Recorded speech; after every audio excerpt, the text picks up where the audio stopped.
Hello and welcome to this week's episode of Talking Skritt. I'm your host John, better known as Deo around Yak's Bend, and we have a fantastic show for you. Raids are around the corner and it's bringing squads, Fractal Changes, thoughts about the story with spoilers. Don't worry, we're saving that to the end and we'll give you ample warning, and much more. First, let me introduce you to my fellow host. He is a moderator of MMO Champion. He will be slaughtering so many things in the coming raids that Arena will give him a special decoration. It's not a swimming pool, but a dead pool. Say hello to Jim. I know that one's rough. Everybody.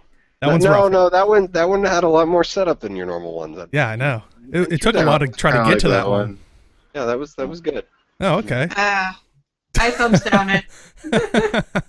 Well, fine then.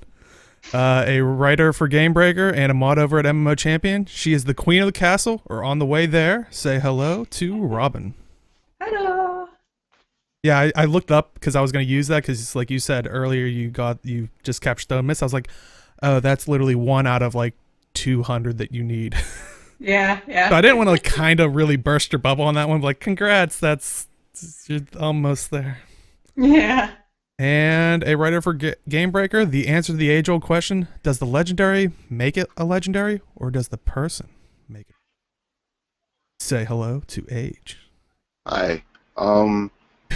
You embark on a legendary journey to make precursors which are legendary to make legendaries to become legendary.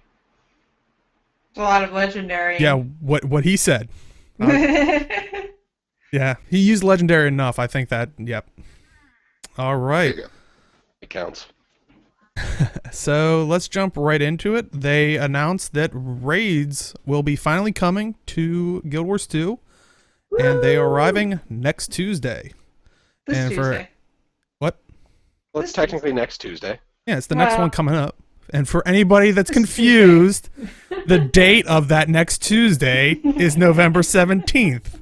There you go. Jeez. If you don't know, it's 10-player group content.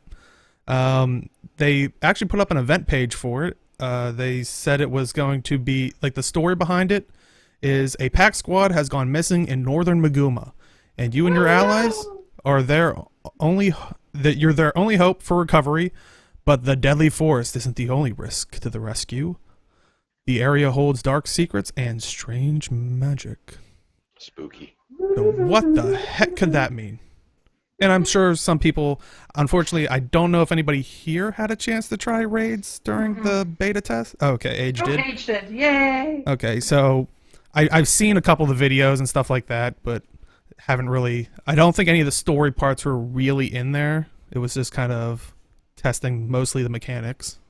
Yeah. You guys have a better idea of the Guild Wars 1 topography than I do. What was north of where we are? I'd have to relook at the map, but I know somewhere around there, floating around there, is the Bloodstone. And actually, that photo right there it doesn't seem like it's big enough, but that was one of the Bloodstone areas, which, if you don't know, in Guild Wars 1 was where all the magic was housed by, or one of the places where the magic was housed by the gods. And was Silly gods. Yeah. So it would be a pretty big target for the dragons that want to consume magic. But I don't know if it's exactly involving that area, but I think it's pretty close. Makes me wonder if, like, these hidden monstrosities that are there might be, you know, something that's influenced by the Bloodstone just being sitting there untended for however long it's been. Possibly. I mean, look at the chalk.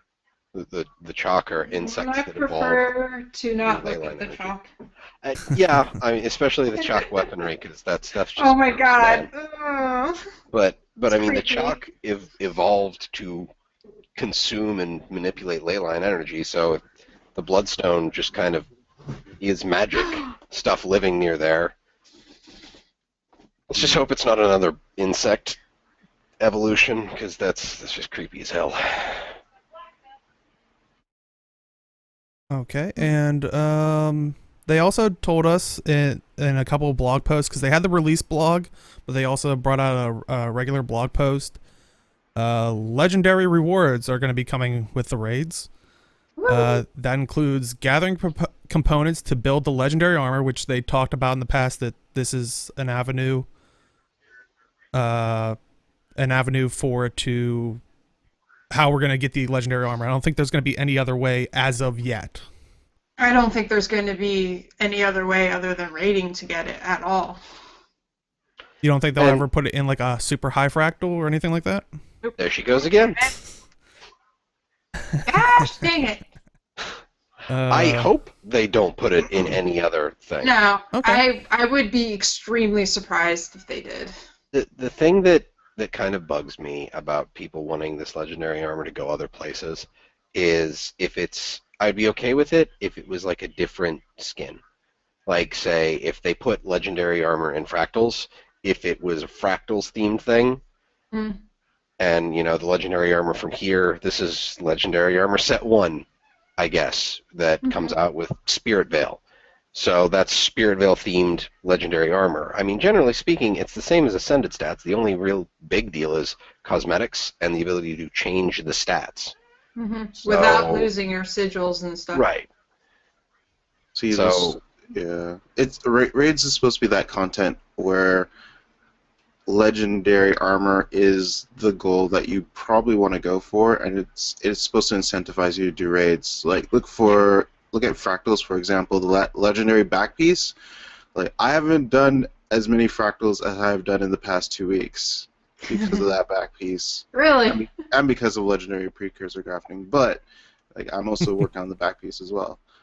So.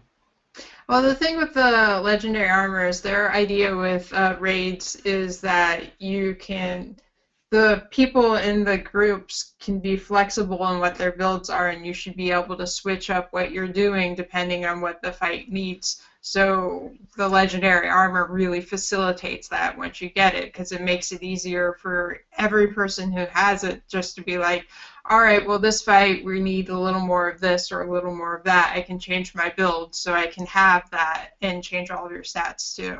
So that's mostly why I think it would be weird if they put it in other areas of the game, because there's other areas where that flexibility might be nice, but it's not being specifically designed for.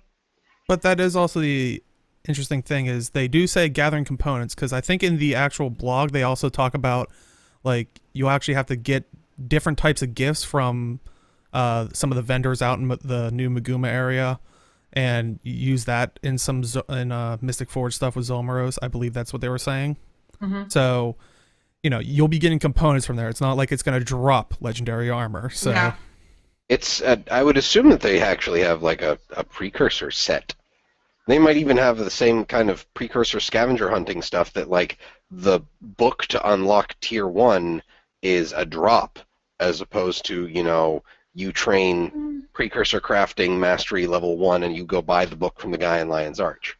Well, the other thing is, I think it also depends on if what you're crafting is an entire set, like crafting the thing gives you the set, or if you have to go through the crafting of each piece like that. Like, I could see if it's each piece, like, they might... Be a single step. Yeah. Right. Yeah.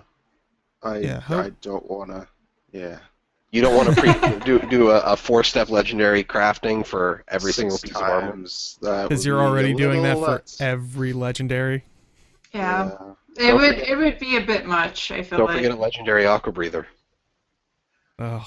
Is there a legendary Aqua Breather? I know there's an ascended one now, but... No, not yet. Not yet. That would be... They're going to wait for that for Bubbles. I wish they would just get rid of that slot. That slot pisses me off. I can agree with that. Like, I don't want them to get rid of underwater combat, but I'd be okay with getting rid of the aqua breather. I'd be fine with getting rid of underwater combat. I know that. But... Not to derail our discussion about how awful that is. It's... Okay, it's... Yeah, no. Focus. One of the other rewards that you're going to be seeing in the raids is Ascended Gear, Miniatures, and new unique skins. And I think they kind of showed those off in like past... I think at the time it was still called Points of Interest, but also, you know, Guild Chat. where they actually showed like I think one of the bosses used a flamethrower, and you can actually get the flamethrower skin as a rifle, I believe, if I'm remembering correctly. It was something like that, yeah. Yeah, and like different things along those lines. So that's pretty cool. I think they teased about one of the miniatures in the past was one of the bosses.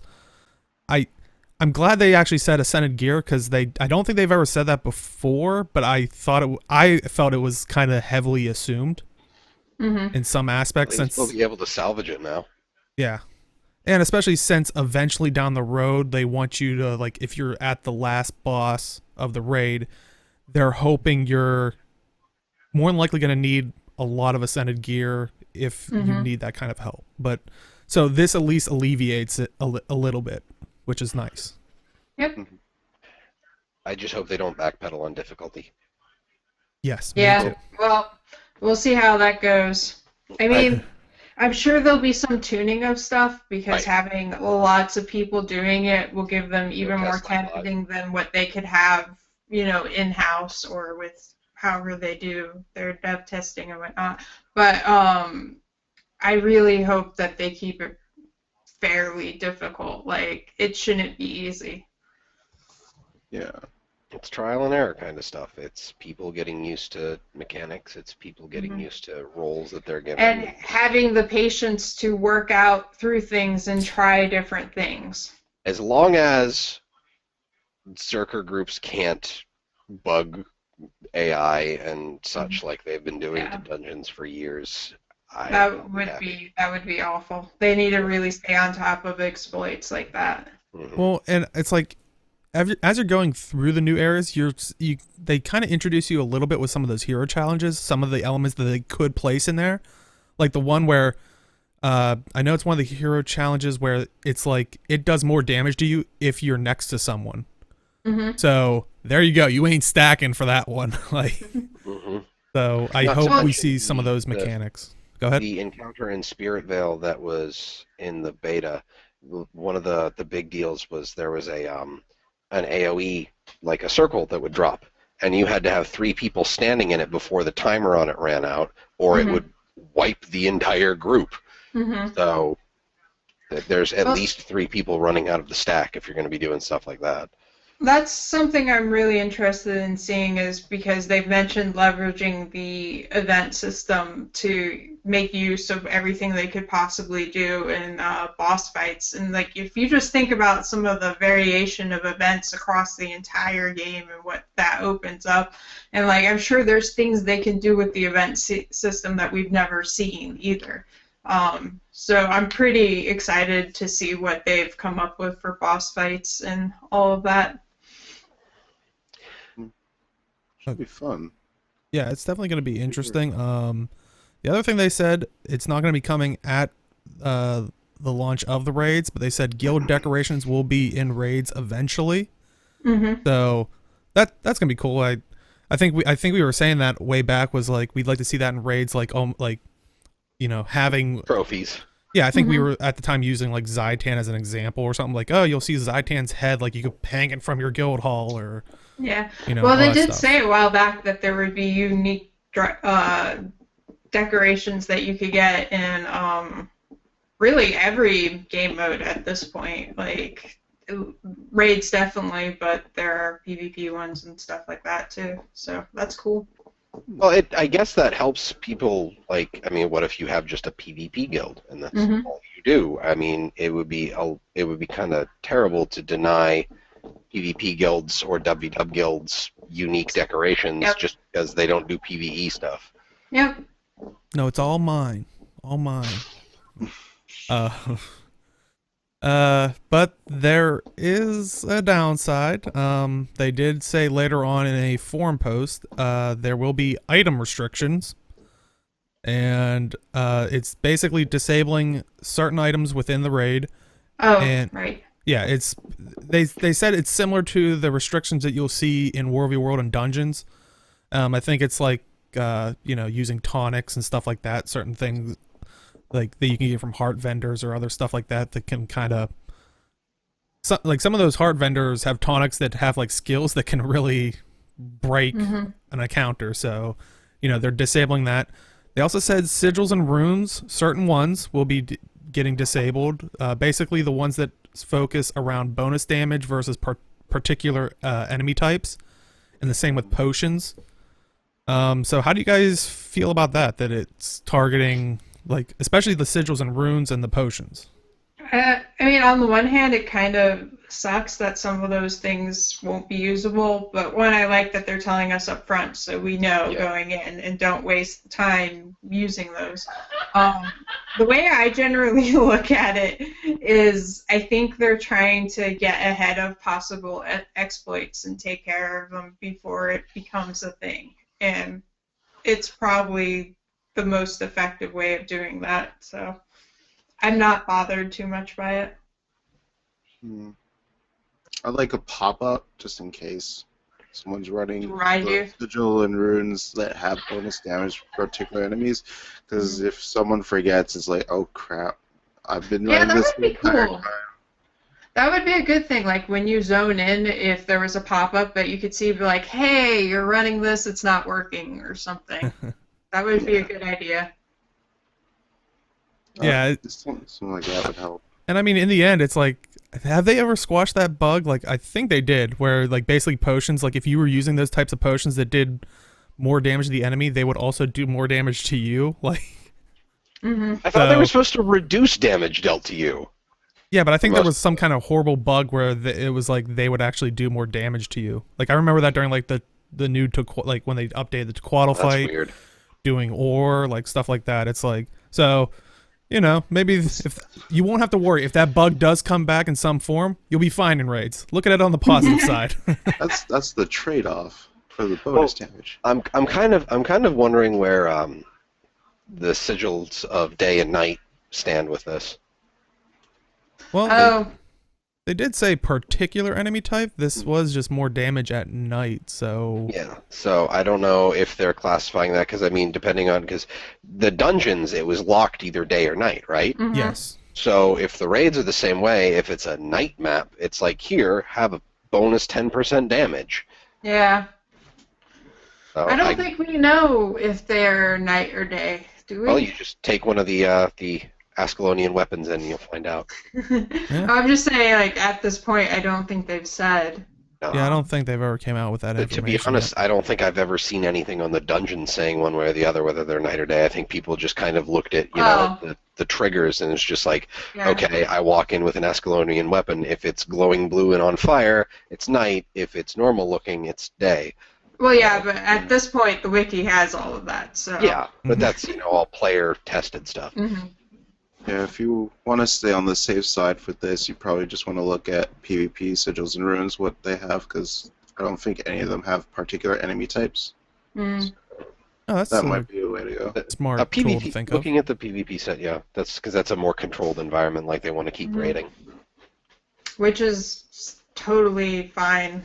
Like you said, that they're being upfront about it. So being upfront about it, that's fine. That's good. Yeah. I'm just wondering what types of things we're going to encounter that they have to disable those. Well, I mean, it's... I think some of them, like, once we get in there, we'll be like, oh, obviously that's why that's disabled or whatever. But I think some of them won't be obvious at all. Like, some of them, it might just be, if you had this certain thing, it enabled you to do something that we won't be able to do. So because we won't be able to do it, it won't be obvious to us that we would have been able to do that, if that makes sense. So, who knows? Or it's like that's when we find out the final boss that's looks like a Mordrum thing was coded as a bandit. Mm-hmm. So you have to take your bandit sigil in there to beat on it. God. Yeah. But also that's coming with raids is the enhanced squad UI. And they've talked about this in the past. They've showed it off here and there, but basically, and they said this about the raids. Think of it as there is the raid squad, which is 10 people, and that's what anybody can use. And then there is the full squad, which is 50 people, requires the commander tag. Kinda. It's actually interesting that they actually put a feature in for this. You need a commander tag to start one. Yeah. But like I said, the max size is 50 with 15 subgroups, and the commander can move people into groups and all that stuff. You can set your thing as an open squad, so anybody can join without a notification, or closed squads, kind of like if someone tries to join your party or something, how it brings up the little, accept them or not. The commander can do broadcasting and puts a message, I think, across everybody's screen. So trust your commander. Because I think I remember that during the beta test, and I was like, I just kept seeing that stuff pop in front. I was like, ugh. So luckily, it's only the commander. The nice thing is players can talk to the whole squad or within subgroups. They did want to make sure that the commander is still stuck to those rules as well. Like they can't see other subgroups' personal chat. They would have to actually be in that subgroup. So you could bitch about your commander without them seeing you. This guy doesn't know what he's doing. Let's just if he's not in your squad anyway. Yeah. Well, in your party, within it, yeah. Or in your subgroup, I should say. No, you would have one of those great moments where you actually like, oh crap, I just sent that to the squad. No, that's when you put a lol or like a smiley face sticking its tongue out. JK, JK. The colon capital P. That's how it's sarcasm on the internet. So you can get off with that. I kick you. He's just gonna put up with that. I can't wait to It's a good test thing that. I'm not on Blackgate. I cannot wait to test that. I'll be like, this guy sucks. They are also putting in a ready check feature, and also what's interesting is you can appoint people as leaders to run it, as well as if the commander leaves the squad, it will stay intact, but it is now leaderless. So It's odd. Yeah, but that's weird. I think they also said in the article another commander could actually, like, I guess the squad could then attach itself to another commander, I guess. Like have a different commander join or something. Yeah, I guess if like for World v World, it's like, oh, I got to go to bed or something, so blah blah blah is taking over the shift. Like, Someone else in the squad can tag up. yeah, Somebody on the night watch can tag up. Yeah, the night watch is coming in, the night shift. I'm out. So I mean, overall, how do you like these features? Pretty good. They're like, way back when we were first talking about raids in there, and I was like, they have to update the UI because it won't work currently. They've pretty much implemented everything that I was like, they really need to do. So I'm really happy with it. Yeah, it's definitely nice all around. I can't wait to try it on Tuesday. Yeah, raids were not going to be possible with the party UI. No. Like, I kind of want to, like, it's going to be great for, doing guild missions, to actually be able to see people. Hell, it's easier to do guild missions now just because of the guild member dot. The yellow dots on the mini-map. Yeah, That does helped make it a a lot lot nicer. too. The next thing up was upcoming Fractal Changes. Basically, a lot of people aren't a fan of the Fractal implementation after Heart of Thorns, which I don't blame them. It does seem like rewards have taken quite a hit. They have addressed that. First they were talking about the balance. The toughness will scale a lot better for the mobs, and I think they said from 1 to 50, the toughness stat of creatures will scale with the fractal scale. And I think after 50, it just will no longer. It's just at a base level or something. It's probably whatever it is at 50. That's what carries through. Oh, okay, so because I have to imagine like there gets to a point with the scaling where it becomes like you're just fighting a room of legendaries. It's like, yeah. And they're not doing any damage to you. It's just you're not doing any damage to them, and it's just this giant slow grind fest. It's like, man, I'd rather do raids. We need another 5 people. It'd be a lot easier. And also, a lot of people have talked about the Ascended drop rate. They are going to increase the drop rate of Ascended gear, but it is only from your Fractal Daily chest. So, but they also said there's going to be an emphasis on high-level Fractals rewarding more Ascended armor. So, that's definitely good. Like, I wasn't expecting to get full Ascended armor from a level 2 Fractal. I mean, So I'm glad for that change at least. Yeah, I have enough rings now. Thank you. Salvage them.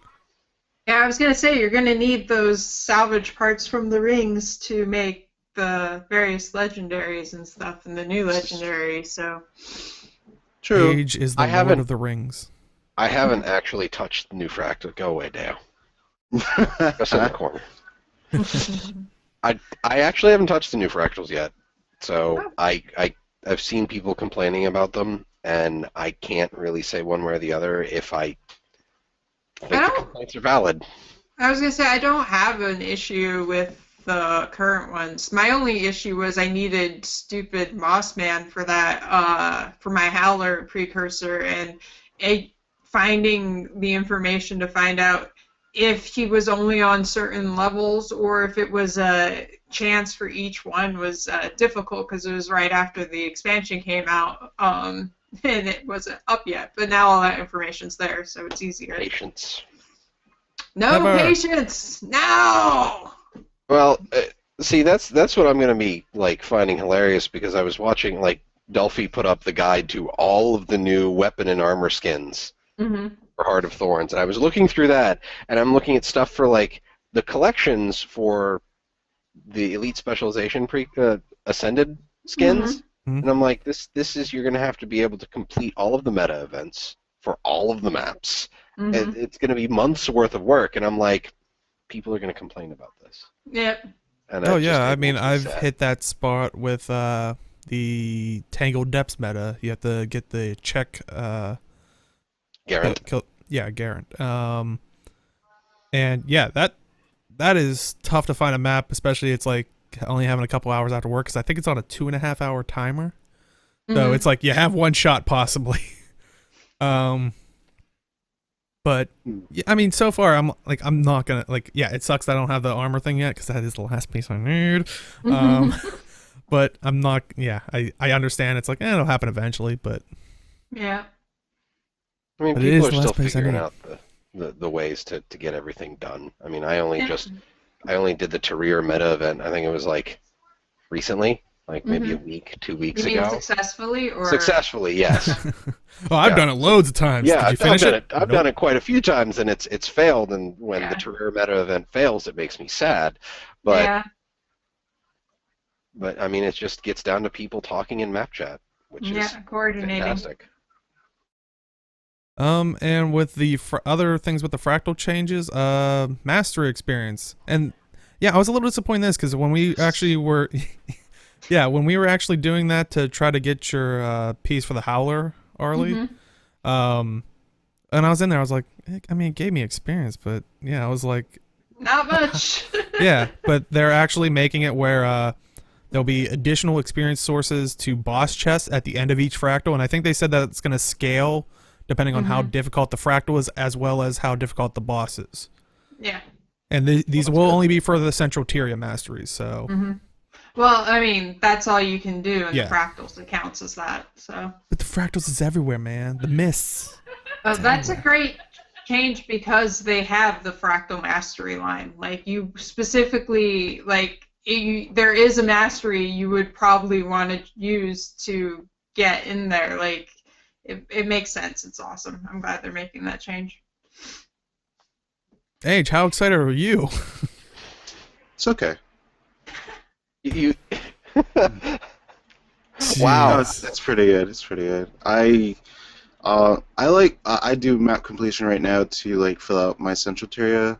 And I'm gonna do some story later on. But if I can have fractals, I'll be amazing. So that's honestly something I'm kind of surprised wasn't taken care of in the first place because Yeah. there are some people that literally all they do is fractals. Yep. So that, and generally speaking, the whole thing with masteries is that this is, you get rewarded for playing the game. You're not really supposed to have to focus on grinding these. It's just do what you've been doing.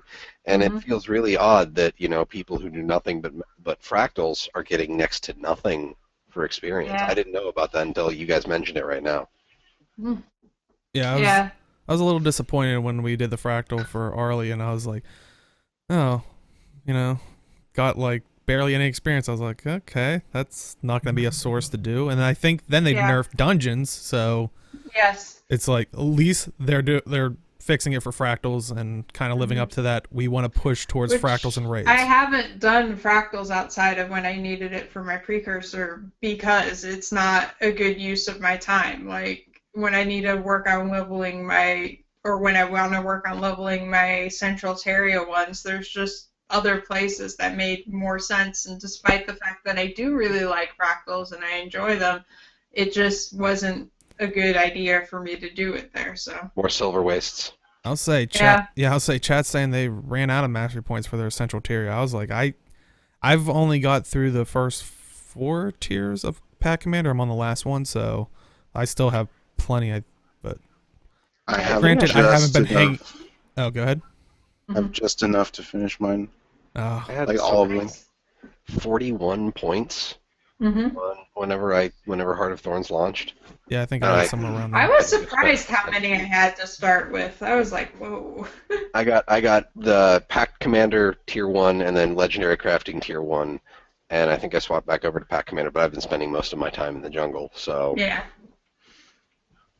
And the last thing that's coming for fractals, there was a lot of fractal love coming up for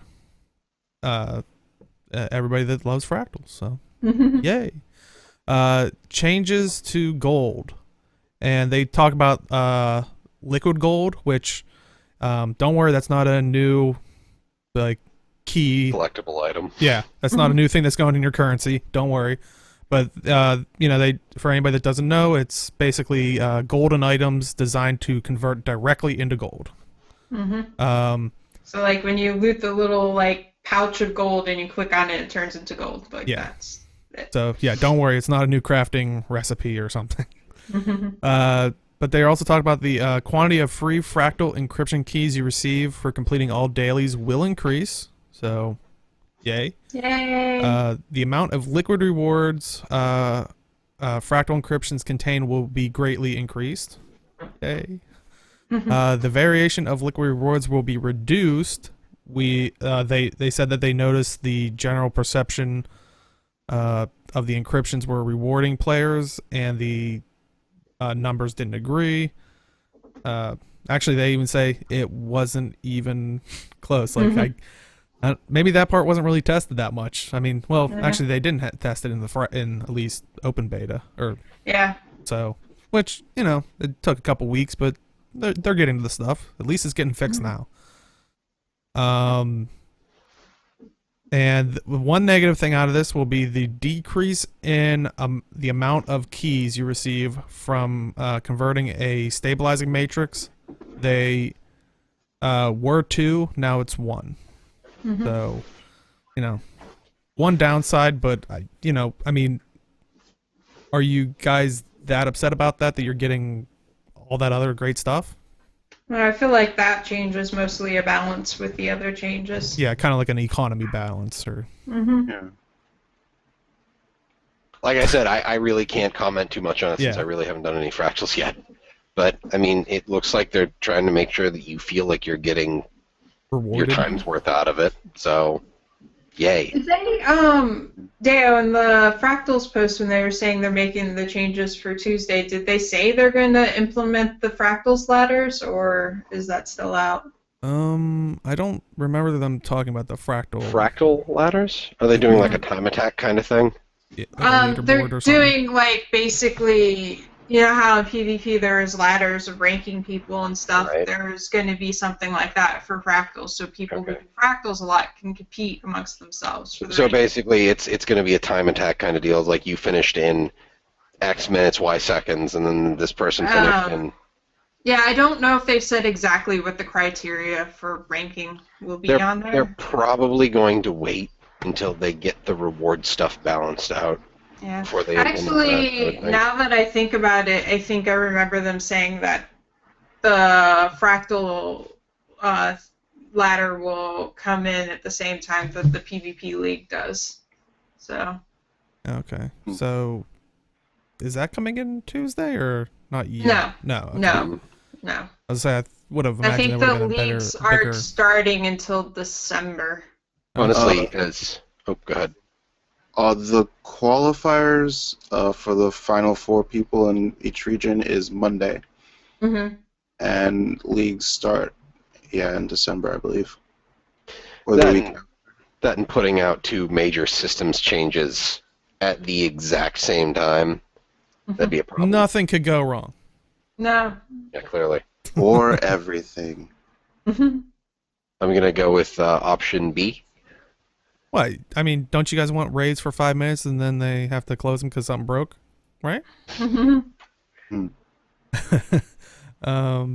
But chat's also saying every time they've kind of made changes to the fractals, they've kind of screwed it up. Which, in the past, they haven't had a good track record with fractals. But it seems fractals like have been kind of messy for them. Yeah, it seems like, knock on wood, on paper it sounds good. Yeah. So hopefully it's gonna be good.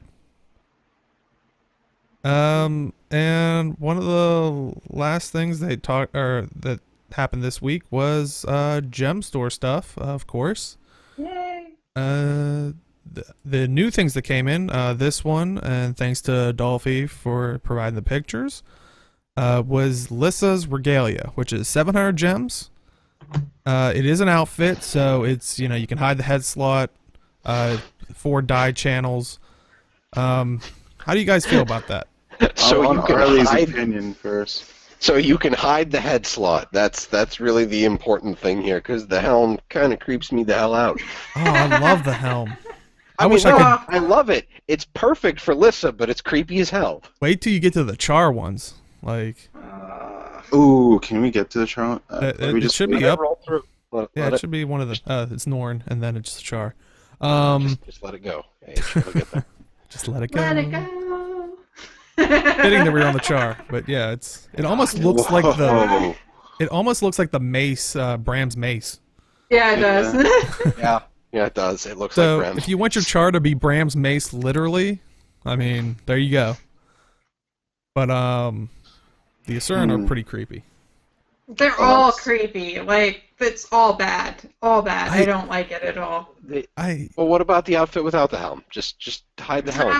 I mean, it's not excruciating without the helm, but I still don't like the outfits themselves. Like, meh. To be fair, I wasn't a fan of the male versions, but the female one on a humanoid is. I think it's just because that is what the Lissa is, and they kind of just had that carry over from Guild Wars 1 and all that stuff, and so I don't know if it's just because I've seen it for so long, I'm more accustomed to it. But yeah, when I saw the male ones, I'm just like, like that fur patch on their shoulder, like a raccoon curled up on the shoulder and was like, ah. Yeah, Hey, basically. look, you can surprise your enemies with a surprise raccoon attack. Yeah. Yeah, But, no, I don't like this outfit at all. No, you wouldn't pick it up for 700 gems? Nope. The other things that they brought out were new mining or new gathering tools. The Firefly mining flute, the Butterfly harvesting flute, and the Swarm logging flute. And yes, I did say flute. Flute. It's really awesome. Like, you play a little tune and these things come and do the harvesting for you, and it's awesome. You get to play Disney Princess and have things do your work for you through song. Yeah. And there are 1,000 gems each, as all the gathering tools are. But you don't have a video of these? Come on. I don't, because honestly, I wasn't gonna play the sound for him, and the sound does make it. I mean, yeah, it does. And honestly, I could have done it. We could have had me. We could have gone to like the gathering. What did you buy all 3 of them? Yeah. I won't lie, I did make fun of him at first. I then saw Dolphy's video about him, and I was like, I kind of do want to get these. Let's drop 3,000 gems on this. Well, and that's the problem. It's really cool. It's a flute, guys. That's the problem. I'm like, is there like a trade-in thing? Because I already have a second set of gathering tools. I cannot justify a third one in my mind. Well, the thing is I'm a flute player, so like they put it in, and I was like, oh my god! So I have to get it. Maybe there's a flute in the gem store, isn't there? Mm-hmm. There is, yeah. I have it. So I figured out how to play the Game of Thrones theme on it too. Carnifex has a point. 250 gems plus one of your old tools to trade in for one of the ones that's on the gem store. Mm. That'd be nice. I would do that I'm because still making money off of it. especially Yeah. because of the idea that it's like at first, like I like the original 3 just because it's like, hey, these were the first 3. I always know in my heart these were the first 3. I was there at the beginning, man. Oh, we're so proud of you. Yeah, I'm a gathering hipster. I was there before they had more. But then the second, Before they were account bound. but like the second set they brought out was the Jack in the Box, the Bone Pick, and the Dream Cleaver or something. The one that's like the kind of like the Lightning axe? Blackline weapons. I forget the ones that are like Sylvari like, but basically the they Thistle, didn't. Dream Thistle? Dream Thistle, that was it. They like I wasn't a fan of those, and honestly, I mostly play on my Necron stuff. And when they have like the minion gathering tools, I'm like, oh, I want those ones. But no, I had that little Jack in the Box that goes, "Wah, wah," and I'm like, ugh. And then worst part is I always find a plant that you can like hit like 5 times, and it's just like I'm like, oh. How do you think I feel? I have the Gathertron for my gathering one. It's like That's awesome. spin. Although I'm that guy, I have the Watchwork mining pick. I didn't even know it gave Watchwork sprockets. I just remember asking Deo, like, it's like, why do you get like fire particles when you mine? It's like, oh yeah, you could buy, infinite, harvesting tools on the trading post. I'm like, oh, well, where are they? I don't see them there. It's like, oh, they come and go every so often. The Watchwork mining pick was the next one to come up. Yeah. I didn't even look into it, and I'm just like, click buy. I'm tired of buying tools.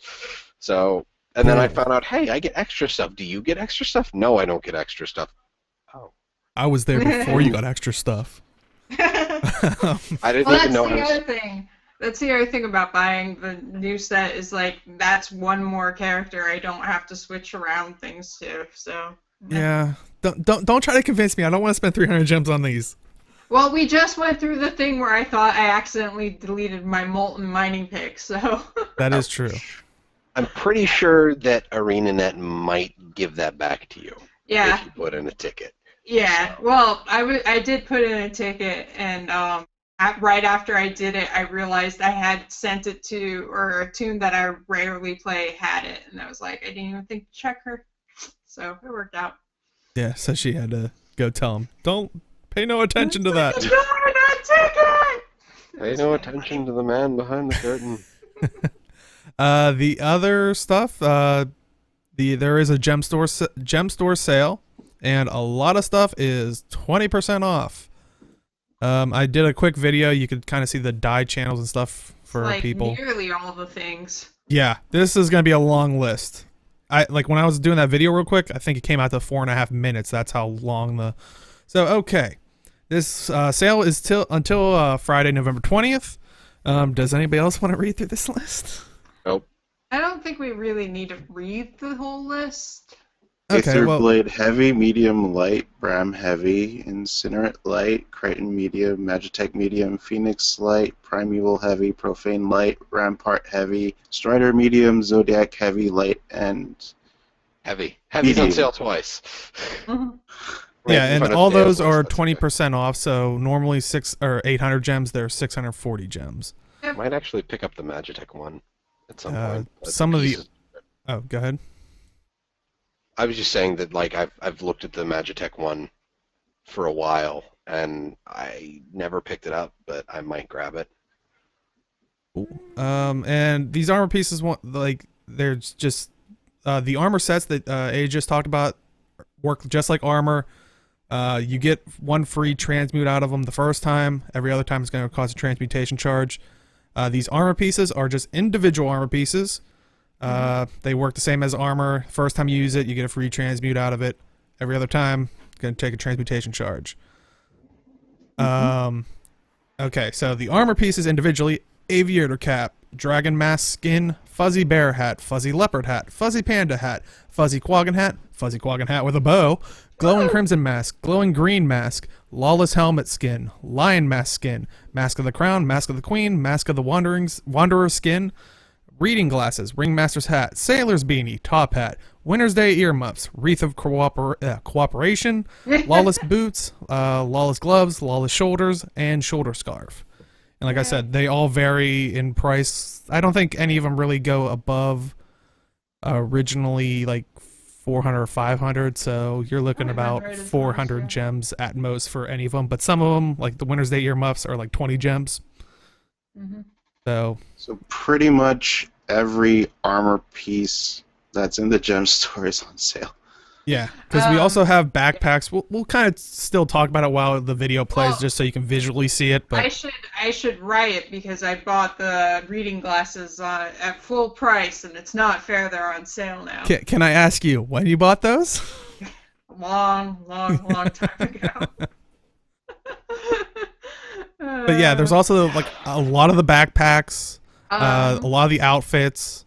You can see my naked Sylvaria right now because of the horrible. I'm pretty sure everything is on sale. It looks like. It Yeah, pretty it's much like is, new except for the things. except for the new items. Yeah, But- pretty much the new things aren't on sale. That's about it. Yeah. Oh, and So- the bundles. Bundles are not on sale. Well, that's because everything in the bundles is already discounted. Yeah. So. Well, they've done sales on bundles before. Yeah, and that's usually when they announce the bundles, and then it goes back to normal price for the bundles. Yeah. Either that or the sales on the bundles are just what you would save, because everything in the bundle is already marked down. Yeah. Is the Crystal Arbiter thing still up? Oh, you I mean think so. the new Yeah, set that Crystal they came out? Nomad right there. Well, no, Oh, not that's Nomad, the new one that came out with Heart of Thorns with the glider skin and the outfit.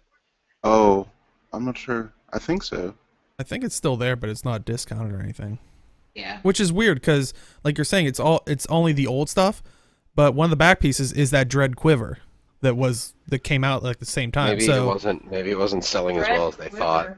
Wait, Yeah, what? the one that looks like it's basically a quiver, but it's in the same theme as the reclaimed weapons. I was gonna from- say I'm not restarting the video because it was quite literally the first one. Come it's- on, there. Yeah, it looks like the blades from like the reclaimed weapon set from Verdant Brink. Oh. Okay. Yeah. I mean, it looks cool. I mean, it looks like if you like run into someone and run into them backwards, you would probably kill them with it. But Or if you fall the wrong way, you'll probably kill yourself. that too, yeah. Yeah. So would any of you guys? I think you were starting to say that Jim was. Would you pick up any of these that you maybe have missed or? Magitech, I'd probably pick up. I might pick up, some of the other stuff. Maybe some of the outfits. I don't know. But I honestly, I prefer picking up the armor sets because then, you get a lot more to play with because it's 6 individual pieces as opposed to the outfit system where it's like, nope, you hide everything. Yeah. Mm-hmm. So what you're trying to tell me is you're gonna go pick up the Zodiac armor because that's 6 No. individual pieces. No. Yeah, Zodiac armor. Although I have seen some really good stuff done with like the chest pieces and leg pieces with the Zodiac stuff. Yeah. I have never seen anything good come out of the helm or the shoulders. I That quite remember that absolutely- I made a armor set with the helm and Yeah, you were the golden Dorito, and it looked absolutely ridiculous. it looked amazing. I don't know what you're Golden talking. Dorito? It What? was the gold. I was trying to I make a don't commander build remember for my this. guardian, and it was literally a purple triangle. So I was like, "What better?" Wow. Thing? Come on. I think we have to let that silence happen for everybody. Just ouch. All right. Well, the only thing we have left is to actually go over the our opinions on the Heart of Thorns story. So we do want to say, that The tag Um, now. yeah, I was gonna say I wanted to kind of do like a quick outro for people that want to avoid the spoilers. Thank you everybody for coming out, or if you're watching the show on YouTube, thanks. But we're gonna go right into it with the spoilers. There will be a spoiler tag, so if you are jumping around and see that spoiler tag, get out quick. So I will be putting the spoiler up, and for anybody else, thank you for coming out. But now is when the spoilers will begin. By the sounds of that noise. Sorry. Look, we even had a spoiler sound effect. Who knew? All right, so Heart of Thorns story. Basically, brief summary. Season 2 ended with the packed fleet going towards the Heart of Maguma. And all of a sudden, vines shoot up, start destroying ships. Everybody starts flying down to the sky. Or flying from the sky to the ground. Death, And- destruction, dismemberment. Yeah, basically this turns into a rescue mission. And that's where we start out with. We are taking our group, what is it, Destiny's Edge 2.0, into the Heart of Maguma to try and rescue the people. To keep it as a hugely brief synopsis, we make our way through there, run into Kaith with the egg. We catch up with her. We do stuff with the egg. Stuff with the egg. That sounds dirty. That's yeah. Okay, we take it to these people we found out that live in Tarir. They are the Exalted, and they were basically designed to protect or fight off. Defend the egg from evil. Yeah. Well, Protect I the mean, egg.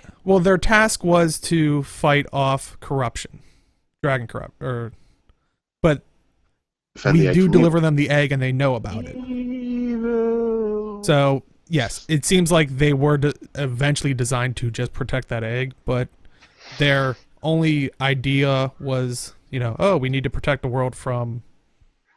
This was supposed to be a brief one. You can't do this with me with lore. So yeah, we venture further. We actually come kind of face the. Well, we eventually, if you do the meta for Dragon's Reach, you fight off. Huh? Dragon Stand. Dragon's Reach. Hey, I Say reached it the wrong, but dragon. okay. It was hard enough. You're saying it wrong, but okay, go ahead. All right, Dragon Stand. The real people that go there know it as Dragon's Reach. I'm just saying. I was gonna say you've messed me up on it now. I never got it wrong, and then now I'm questioning myself. I'm like, wait, which one is it now? Yeah, I'm confused too half the time because I'm like, I don't know which one I said was the wrong one. But yeah, basically you go to Dragon Stand, you fight off the Vine of Morgemoth, I think it is. Like it's basically Mouth. the mouth. That's it. Which I think was a fun fight. But then you eventually go into and fight the mind version of Morgemoth, thanks to Traherne, because he's been captured by Morgemoth, and you basically go into the dream to fight Way to go, and defeat Traherne. Morgemoth through Traherne. And lo and behold, at the end, you have to. Man, someone was waiting for that one. Yes, you have to stab Traherne with Calibolg. So Why? Why do we have to kill him? I know Has anyone ever just kind of stood there? I wanted to, but someone yelled at me. I was like, "What Kill happens if?" him! Yeah, I was like, "What happens if I just wait here?" And If I waited like you just maybe wait there, Morgemoth gets stronger and stronger. bring it. I fought him in the dream. If he's not even You wanna do creative it again? enough, if he's not creative enough to defeat me in a dream world, I'm not worried. Like if that was his creativity, the Morgemoth that we fight in the I dream, remember you I'm needing to do that fight more than once. yeah, because it was bugged. Blame the bugs. It's alright. Well, but that's the only problem is people can blame the bugs a lot. Yeah. There was, and you know what? To be fair, they couldn't really test it because I mean, you can't test the final fight with people, outside ArenaNet's offices. That would be kind of weird. Mm-hmm. But okay, So- let's start at the beginning and then we'll eventually Backpedal. get to. Yeah. Okay. So how did you guys enjoy the story, like the work up to through the story? I liked it. It was a lot of fun. I 'Cause kind I- of blasted through it in the first 48 hours of the expansion. That is- so. I think that's the thing is that the story itself, it feels short if you just blow through all the missions. Mhm. Like if you've been doing right, like me and Krista my wife, were doing a whole bunch of stuff in the jungle, and then we started moving through the story, and there was only maybe once or twice where we had to stop and build up mastery points, and we got into it after they removed the Itzel toxin requirement for one of them. So when we started going through, we were able to just blow through it. I think really, if you take time in between each one, the things that you do in each story make more sense because it affects the overworld. Like, I've heard the complaint is that, we help save this Itzel village, and then the Itzel village doesn't show up in literally anything else. I mean, the scouts help you in the mission immediately thereafter, and that's it. But if then you can talk to the Itzel, because when you're out in the overworld of Verdant Brink, so you gain the trust of the Itzel in the village, and that explains why they're friendly to you in general when you're in Verdant Brink, the overworld. Yeah. So that, I think that's more represented in how they talk about the events of the Dragon Stand meta and the Mouth of Mordremoth event in the Hearts and Minds chapter, the final chapter of the story, is that they talk about the stuff that happened there. And technically you're not supposed to be able to get to your final point until the Dragon Stand meta event is over.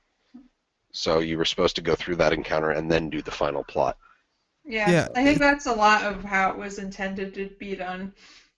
Yeah, I think my one worry is us as a community kind of ruined the expansion for that reason, because we didn't want the mastery requirements the first time through.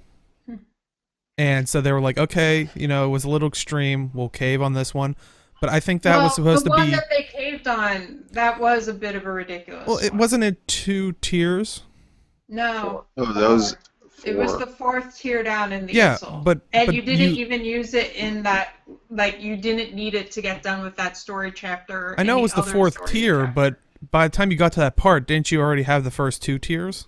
No. You wouldn't necessarily. You didn't have to. You only needed the first one. Bouncing mushrooms, and that's tier 1. You didn't need 2 and 3. Well, I think their purpose... Oh, go ahead. You need tier 1 in everything and tier 2 in gliding later on. Okay. That's it. I think their purpose was, and I want to still look for this because I was saying this earlier, I want to actually go, and I know one complaint is people said, where's the Nightmare Court involvement? Because they kind of teased that, there would be, you would see them struggle as well with their belief system.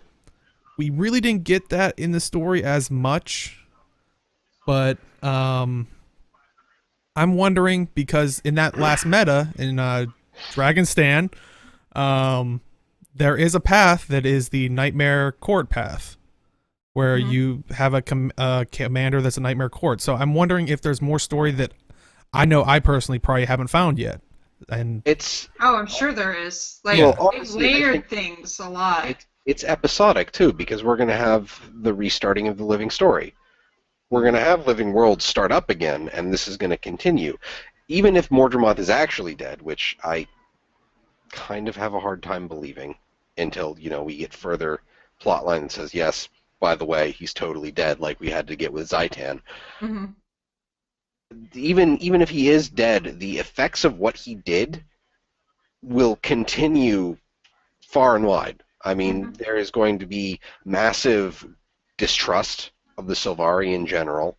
Well, not only that, but after the last cutscene where the ley lines and the magic went out and whatever happened there. We have no idea what happened. Did the egg just absorb a burst of ley line energy? Did part of Mordremoth... Yeah, did part of Mordremoth somehow get absorbed into the egg? Mm-hmm. Well, and that's the thing, because... We're not done yet. Yeah, a lot of people are saying, Mordremoth's dead, and it's like... But we so-called defeat him, and then all of a sudden, we're outside, and as we're killing him, he's like, I live! It's like, did we kill him? Well, I guess that's... Is that something with the Dragon Stand meta? Because I still haven't... No, that's the last story. Because that's when you talk to Traherne, and then if you're going through the conversation with him, and then he's like, roar! Yeah, then the big convinces shadow you dragon. that you really have to kill Traherne. Yeah, because he's gonna plant his seed into He Traherne. did plant his seed. Well, that's He the already thing did. that But- kills me is like what with Traherne or with Mordremoth basically cloning all of his minions. That can't be his only backup plan. Is you totally won't kill Traherne. Yeah, it's Like like that- I mean, Mordremoth is also the dragon that uses mind, like involves with mind, and like his domain is the mind. So it's like, oh yeah, we killed him the first time. Yeah, he's definitely dead. Yeah, he wouldn't play mind games. Nope, not at all. HoT's dead. No, not at all. No, Like- Mordremoth, the dragon of life and mind, would not play mind games with us. Totally no. Mm. Oh man, I just I cannot think, and this is one thing that I've seen a lot of people talk about, because I do have the issue of, and you kind of hit upon it. Season 2 or season 3 might hit upon this stuff. Yeah, it does kind of suck that the expansion, there wasn't a lot of meaty story there, lore wise. Like there's a lot of threads that were started, but not a lot of conclusion or anything like that. But oh, go ahead. I was going to say the other thing that people need to keep in mind is they said a long time ago that the main thing with this expansion was it was setting the foundation for the future for the game, for how things are going to proceed like in the future. And we saw that with like all the systems revamp and all of the different things that they did. They really brought in a lot of features and other things. So the main thing wasn't the story. Like it might have been the main thing for like individual people. That might have been the thing they were really looking for too. But that's not what the main purpose of this expansion was. It was to set the foundation so when they go to do future expansions, they'll build on that. So maybe in the future when we get more expansions down the road, it might be more story focused than what we got necessarily with this one. Mhm. So do you mean they focus more on features or more on setting the foundation for a story? They set the Yes. foundation for both, really. Okay. Like a lot that we did in this story is, I think, is going to go out and affect what the future is. Because I feel like my personal theory is that killing the dragons is bad, and we're going to figure that out sometime soon here. And I think that's part of what the whole ley line thing at the end is. If we're going to figure out, oh hey, killing the dragons is bad. Like I feel like that's where they're going with the story. But they could be doing other things. I feel like this story, we're on the edge of finding out something big that we didn't know, basically. You know, Go ahead. Six Strikes in chat just brought up a really good point about how New Living Story is going to affect people who don't have Heart of Thorns. You Oh, need they've Heart of already Thorns. said you can't do it if you Yeah. don't have the Heart It's of gonna Thorns. take place You will in not areas. be able to do the new living. I'm honestly wondering what they're going to do, because I would think that if they have anything that affects the world as a whole, I really can't see them doing anything in the 4 Heart of Thorns zones, because they're really busy zones. So what And it would they're take- probably going to do is it's all going to. They said that all the new living story is going to be in the new areas of the expansion. They've said that and confirmed it.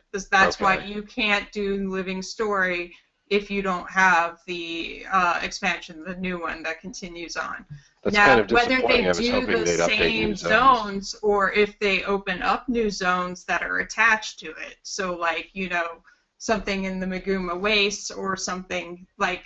I think they will do that, but you won't be able to get there if you don't have Heart of Thorns. Well, I was That's gonna say, kind does of it? disappointing. I was hoping they would update old zones as well. Well, I was gonna Yeah. say, to that point, I mean, did they say it was all 100% solely gonna take place in Heart of Thorns? I know they said it was gonna require it, but couldn't it theoretically go back to They the like? said in the new zones. So it's Where all is taking that? place in the new zones. Uh, Okay. Huh? Where did they say that? There was a blog post a while ago. I remember them confirming that it's like you will need Heart of Thorns to do it, but I was thinking like kind of like what they've done where they have you jump around in season 2, where it's like go back to the Yeah. Priory, go here, go that. Like they could theoretically still affect a former zone, but if you don't have Heart of Thorns, you can't access the first part of the Well- story to go there. But I'm I talking don't- about stuff that like is zone, because people who don't have Heart of Thorns still see the Mordrim that show up in Iron Marches and in Kessex Hills and stuff. So They're I'm talking. gonna- I hope they do stuff like that. I want to see like this new map design that they have with all the new map metas. I would love to see the story spill over back into old Tyria. And yes, you can't do the instance chapter stuff, and that's totally fine. If you don't have Heart of Thorns, you can't do the instance chapter based stuff. But I want to see like they I take wanted to still see affect the world, yeah, not Keswick Hills. just They the new they world. take Keswick Hills and they put a map meta in. Like they Yeah. update the old maps to make you actually like going to the old maps more so than, just here's some map rewards. I don't think they're going to do that though. Like I think that's part of one of the selling points for the expansion itself is that you'll get access to all of the new stuff and all of that, and everything's going to be out here. I don't see them going back to the old zones and updating them with the current living story. I can't foresee that working. We'll see. I mean, it's a possibility for on both ends, but we'll see, I guess. I think in the Well, end, I think we need like a banner or something, be like, nothing's off the table. Right.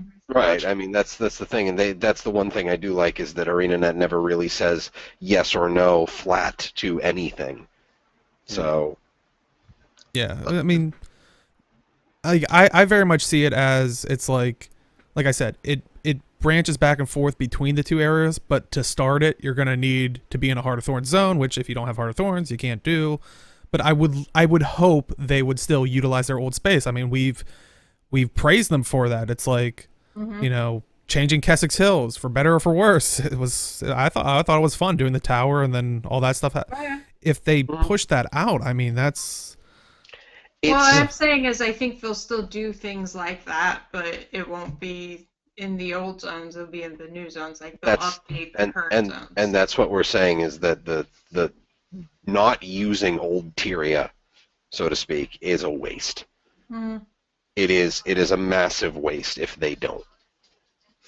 Because it's just it's not so much a whether or not the story takes place there, it's just flat out saying no, we're not doing this is just basically cutting off your arm story-wise. And it just cuts out so much extra. I was gonna say, and it could potentially entice someone. Like if an old zone has the stuff, you're more likely going to see those HoT players come to that new area instead of like maybe occasionally seeing them doing a world boss or this or that. They're going to go to that new area, and maybe a person that's a free to play or didn't buy the expansion sees it and goes, "Oh, hey, I'm a guardian. I want to shoot a bow." Like, so it might. I mean, I really hope they. I really hope they utilize the old world. Yeah, it's. Yeah, and that's my opinion on it. I get them locking a majority of the content behind it, but it's one of those things where like how people thought that we were worried that Halloween wasn't going to happen. But ArenaNet has to keep up content that happens in the old world because otherwise free-to-play players will not see the constant update theory.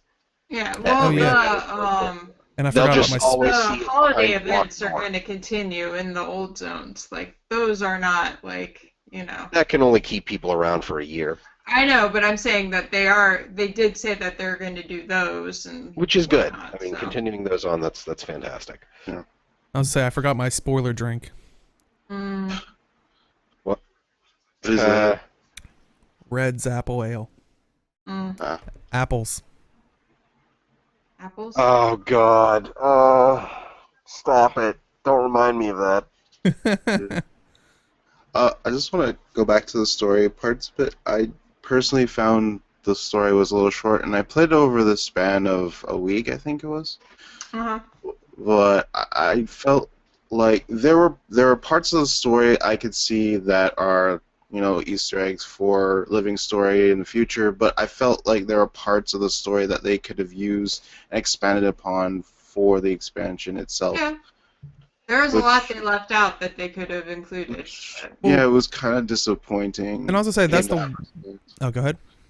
I was just gonna say if they could get 3 or 4 of these chapters a year, I think I'd be happy. Yeah. Like you've got 4 chapters, each with 4 missions, if they can push that out 3 or 4 times a year, I think I'd be happy with that, as long as they'd be able to have like a regular flow. And I realize now they're probably not going to push any out by the end of the year, which kind of makes me sad, but they also have to open up time. They give people a chance to go back and do achievements, which is kind of a big deal with their new design, with the new living story instance, with it, the instanced content. I mean, hell, there's a challenge mode for the final boss now. So, and I was to say, revolving around the story, another complaint I've heard was, how Ritlock never tells us where he's been or how he became a Revenant, which, to be fair, like I said, this kind of takes, like, they didn't have the year off that we did. Like, it was kind of like, oh crap, look what happened to our friends. Let's get in there and help. And then he kind of appears. Like, granted, that's still, like, it seems like a couple months span. Like, that's the other problem. We don't know exactly how long he was, because we don't know how long time has passed. Like, I think you can look on the timeline, but it could be like 6 months. It could have been 2 months, I think. I don't think he the was in timeline's World versus updated. World. I think it would. I think that's a good thing to leave for like living story. That's one of those things that wasn't expanded upon in the expansion, but I think is one of the good Easter eggs for later on. And honestly, I think it fits, because it's kind of like almost like, look what happened. No one's gonna discuss like it's like if you just saw like a horrible thing happening, they just turn to someone and go, so wait, what did you say you were doing this weekend? It's like, dude, focus. Like, because he even says that. He's like, there'll be time later. Let's go get our friends. Not to mention that, like, the Char are not necessarily atheist, but they're more, we know gods exist, and we don't care, we'll make our own way. Yeah. And it's entirely possible that what Ritlock saw in the mists, I mean, now he's channeling the powers of ridiculously powerful beings that were godlike in ways. I mean, and one of the things that they talk They're about apparently talking to him. yeah, and it's one of those things where they've talked about in Guild Wars 2 where the gods aren't necessarily, divine beings that have been there since the start of creation. They are sufficiently powerful beings to be called gods. So Ritlock, who has spent any time anyone has ever uttered any kind of curse or prayer to the gods in his presence, he always makes a snarky comment. He is now witness to something. So, wait, are you trying to say Ritlock is Cormier 3.0? Oh God. I'm saying is he's seen some shit and he's still processing it himself, so he's not ready to talk about it yet. Yeah. I was one of the people who's really pissed off that he didn't expand into it, because I was looking forward to that. I wanted to hear the expansion, and I was telling John earlier.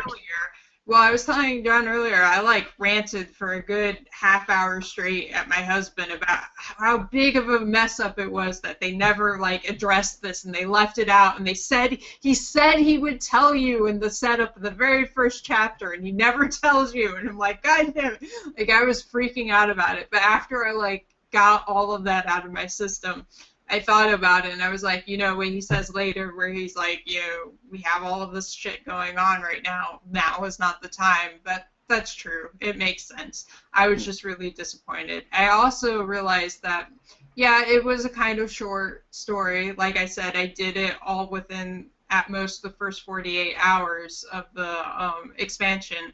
And that was before they took out the things, so I did have to stop to get my masteries to do stuff.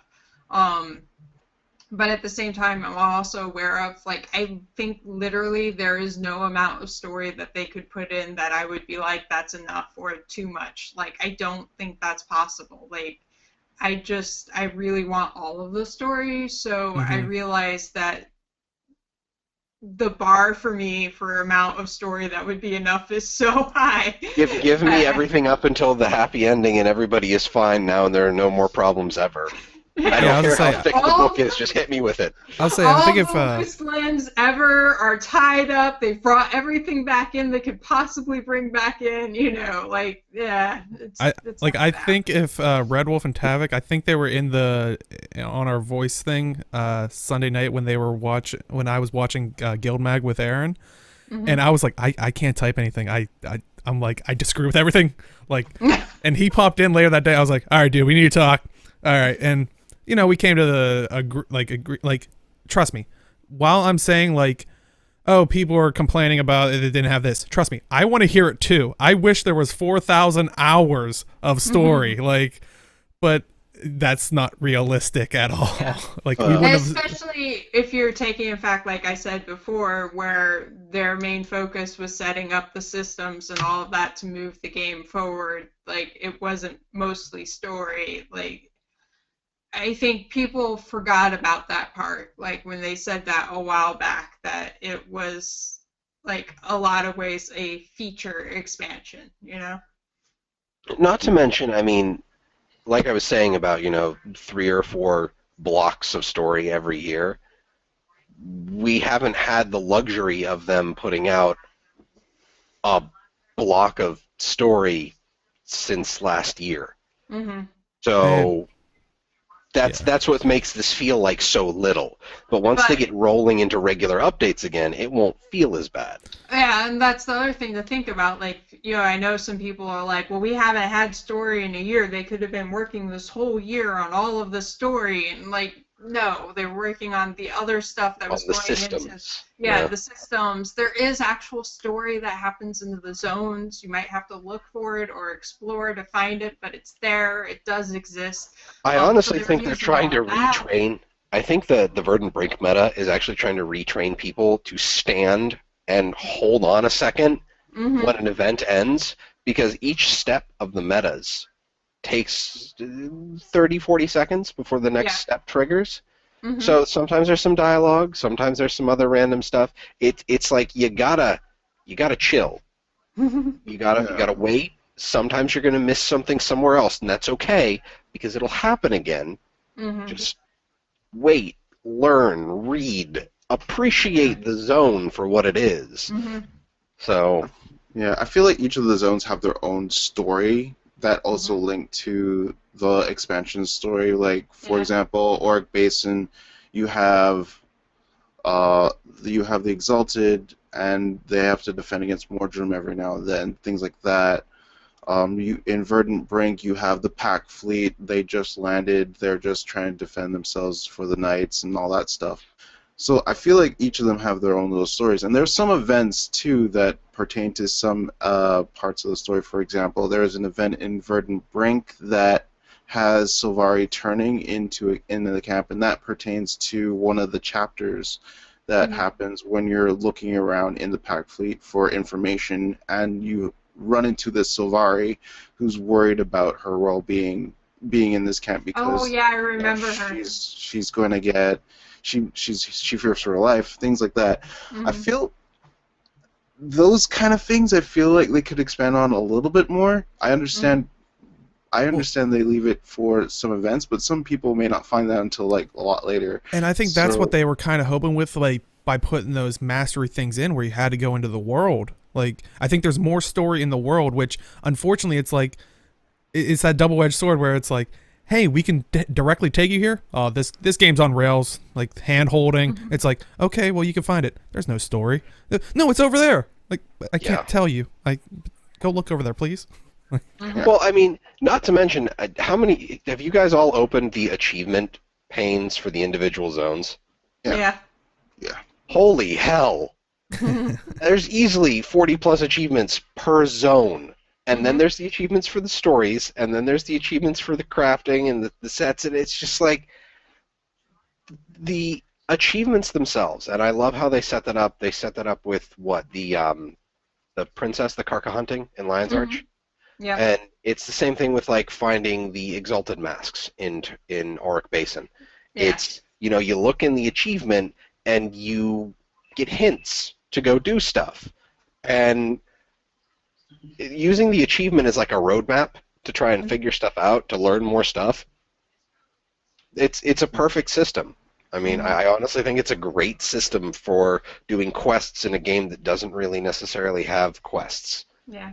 It's also really good for the people who don't like necessarily being told where to go, that just like to explore and see what they stumble upon and find, because like you can discover things like that too. Um, which is nice. There's so many things in all the zones that if you just take a time to look around and try things and go places, there's a lot to find. Like I'm sure nobody has found all the things yet. Yeah. I want to hit up on something in chat. It was Malik the Soundless. Mm-hmm. Huh. Yeah, yeah, yeah. And trust me, people are saying, sorry, trust me, I was getting to that. People were saying like, oh, they forgot about Malik. Trust me, I don't think they have.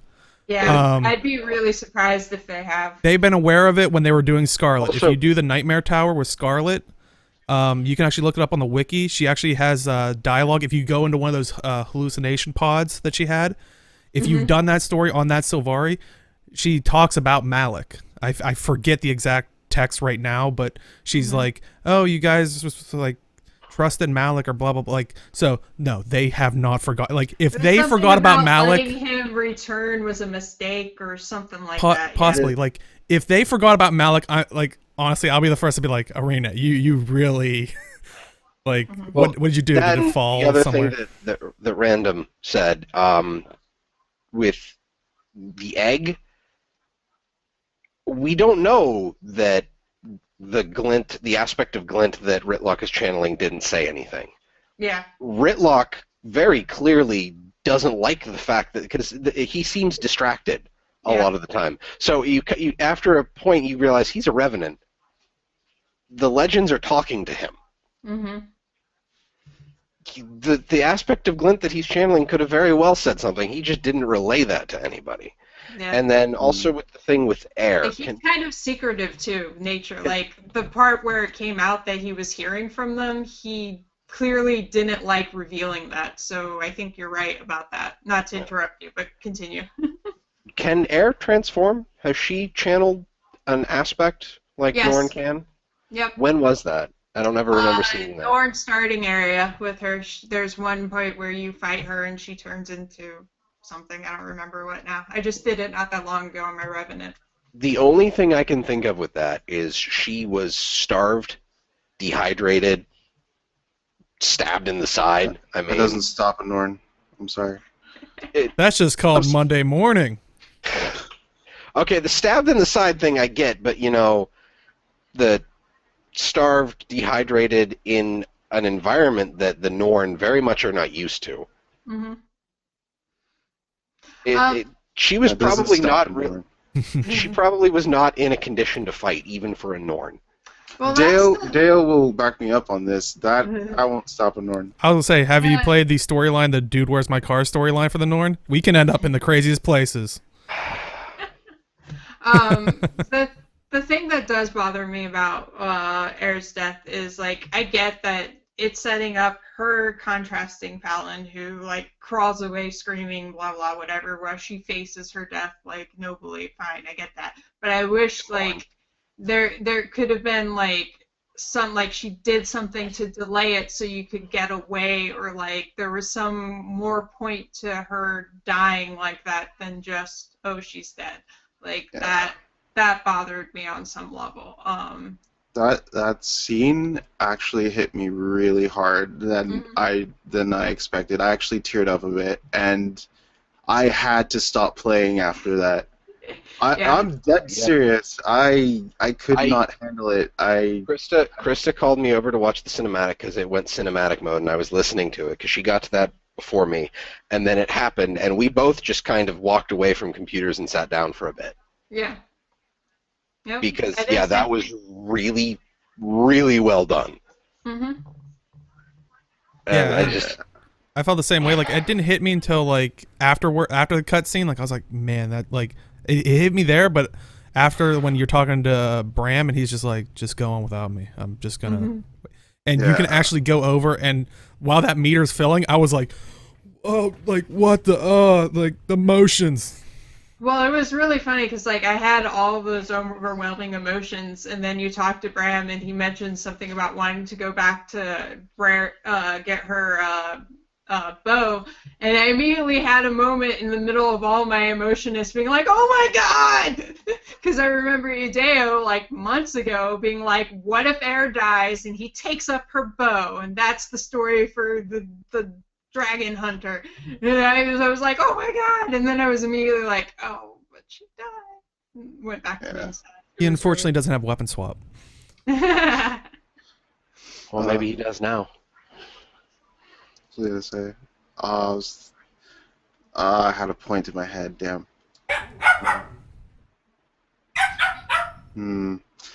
Anyway, I did try to play through it a second time, and that still hit me as hard as the first time. Mm-hmm. It's like, I oh my didn't. God. When I finished that mission myself, I didn't watch the cutscene. I escaped out of it. I couldn't watch it a second time. I Oh. wasn't gonna do it. Yeah, I haven't gotten there again yet. I'm actually on one of my characters just at that part, and I keep putting it off. Hmm. Yeah, random. We were talking about that earlier. What was it? What was it, Deo? Oh no, we actually dragging because this attaches to my idea with Malik. I mean, Oh. Oh, okay. because they talk about Traherne planted or Mortimer planted that. Traherne planted the seed. He's gonna take credit. You know he Blame him will. for something else. Come You on. know he'll take credit for it. That's what he does. No. He's like, I was the one that brought up Morgemoth. It wasn't Scarlet, I swear. That would have been great if that was idle text if you were walking towards him. Renet, hot patch that in. But anyway, like they say, Morgemoth was planting that seed into Traherne. Malik already went back there. Like, I'm telling you, Morgemoth is probably going to somehow live on in Malik.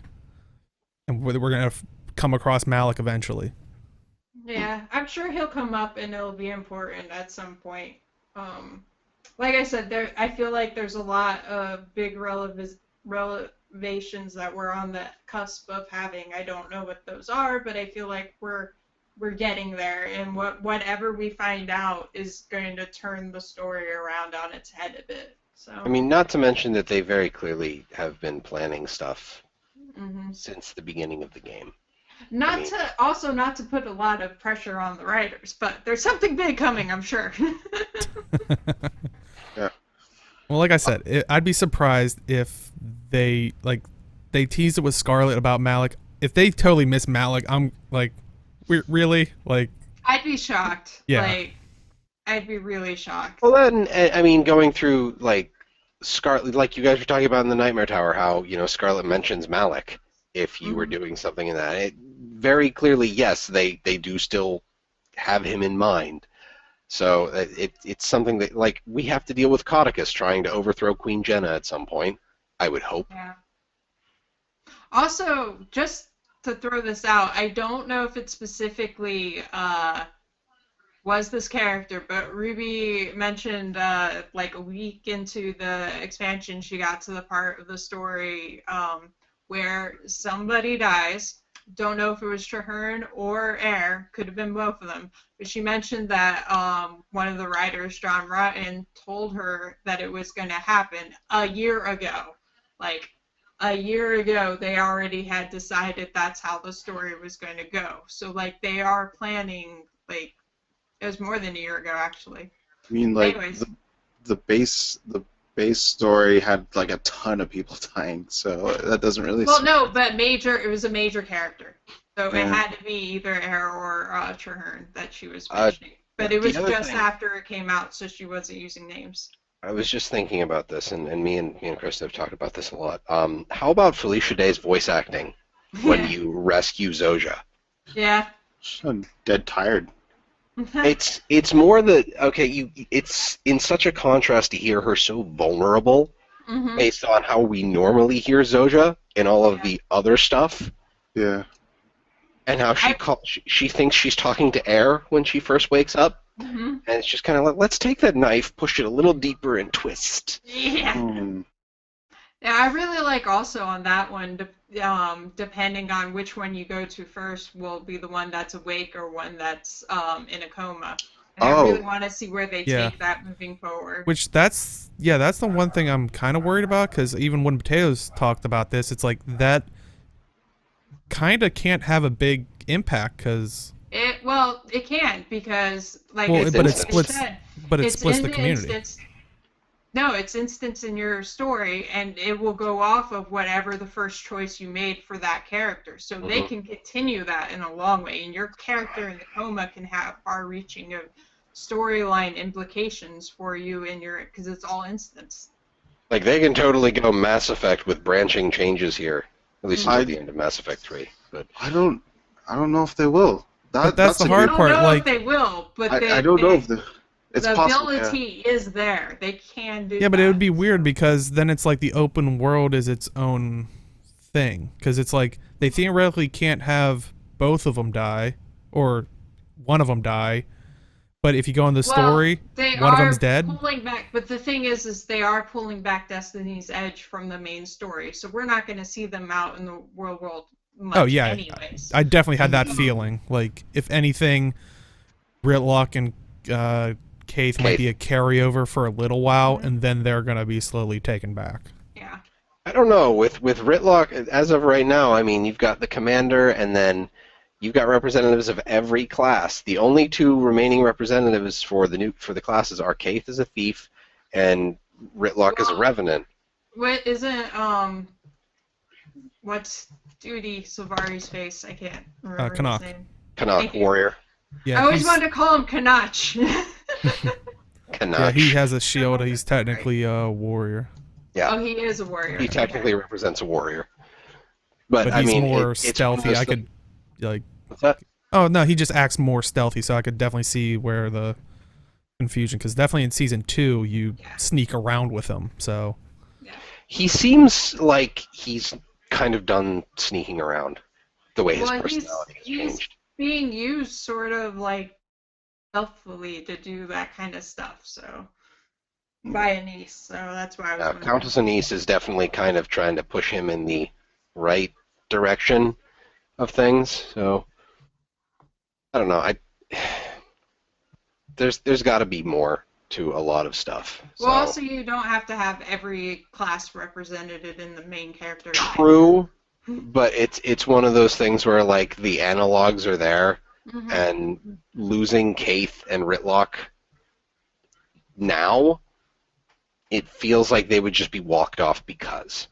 well, Yeah. honestly, I think they're gonna be on for a little while. We might shoo Kaith away because of the untrust there throughout the story. Like that might come back to play an effect. Like, look, If she actually explained this is one of those things where if she actually explained herself, it's like that thing in movies where people can't actually talk to each other when They just talking do to each other things would and it'll just be like complete- it'll be Yeah. great. if everybody just talked to each other, everything would be fine. and then I think eventually it's like I think Ritlock will stay the longest out of the original. I do. And then eventually he'll be like, my boyfriend Logan caught a cold, so I'm gonna go back and help him. Maybe he'll leave us and we can yell at him. No.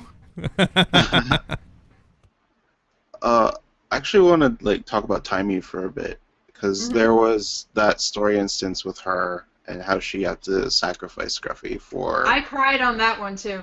I absolutely parent did. of. I do like Timey as a character because Did she you- does. Oh, go ahead. Oh, she does provide that comedic relief. Like after that heartfelt thing with Air and Bram, and I think it's like the next instance or whatever when you all meet up, and she's like, "Bram, what happened to your hair?"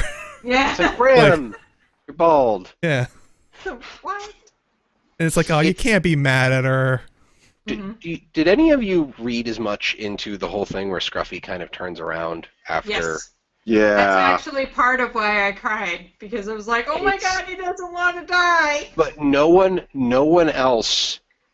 Well, I don't think I would gladly think that if Scruffy were somewhat sentient, he would gladly die for Timey. Mhm. I think it's more he was worried that she wouldn't be okay without him. That's true. Yeah. Yeah. But can see I that. think that's also me reading into the fact that Scruffy is sentient Mhm.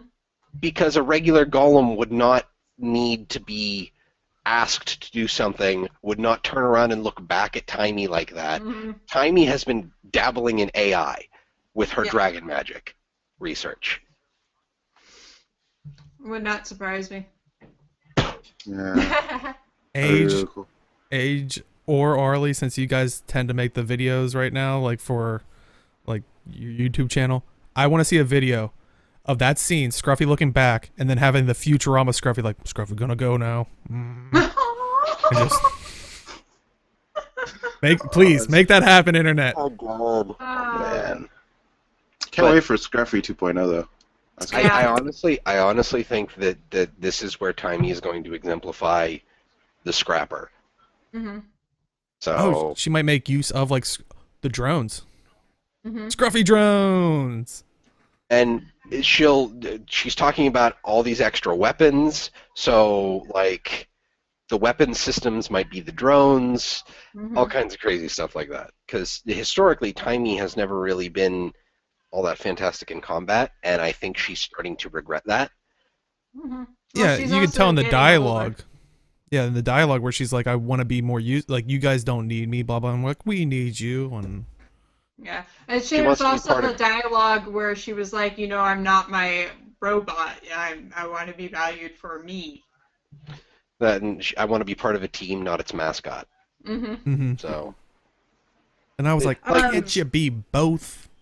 it's little things like that that make this story. Like, I agree that it was short. I completely agree with you guys that it felt really short. I think it'll feel better once they get rolling again with story updates. But I think the way I heard it described is the old personal story was a broad scope, poorly told.